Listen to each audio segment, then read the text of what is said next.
Sebuah pelayaran agung kini tiba. Aroya Islamic Cruise. Pelayaran halal luxury yang pertama di dunia. Di sini jiwa bertemu kemewahan, hati menemukan ketenangan, dan doa dipenuhi keberkatan.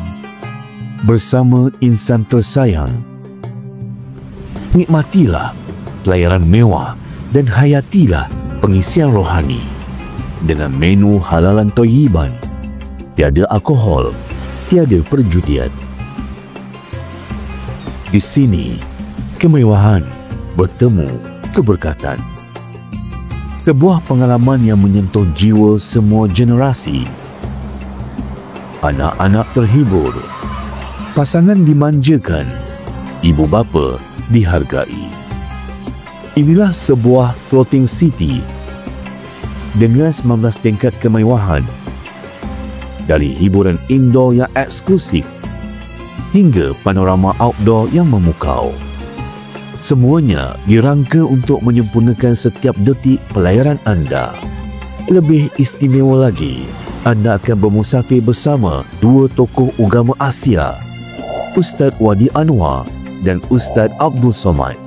Ceramah eksklusif di Dewan Teater, doa bersama di dek terbuka, Qiyamul di bawah sinar bintang. Satu peluang yang hanya dimiliki tetamu pelayaran ini.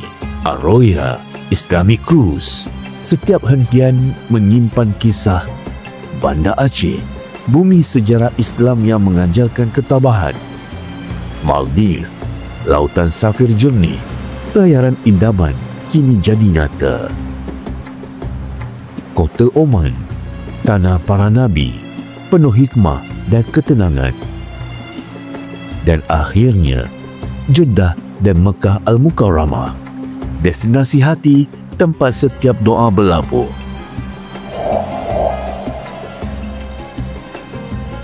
Aroya Islamic Cruise. Sebuah hadiah untuk insan tercinta. Syukur di hati, tenang di jiwa, damai sepanjang masa.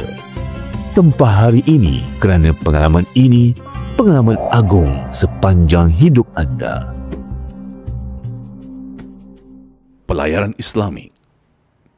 Syukur, tenang, damai.